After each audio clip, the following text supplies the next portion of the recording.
Hello guys, for today's video ay maulan na naman. Welcome to my vlog. It's me again, Gracia. At wala kaming customer ngayon. Dito ako. Ayan, naka-charge ko kasi yung sa phone. Kaya ito muna yung ginamit ko. So, ayan guys. Help nyo naman ako.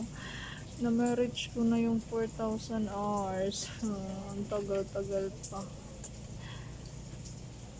So, hindi ko na maintindihan kung paano kung gagawin na marriage ko yung 4,000 hours. My God. Para mabalik na yung monetize ko. Ang hirap. Kasi wala na akong laptop. Tapos walang wifi sa bahay. Kaya dito lang ako sa trabaho ko nagla-live. Kasi pagka dito sa trabaho ko, naka-wifi. So, nakakapag-live ako ng tagilang oras. Please, kung makita nyo ako naka-live, help nyo naman po ako. So, yun lang guys. Thank you for watching. Bye!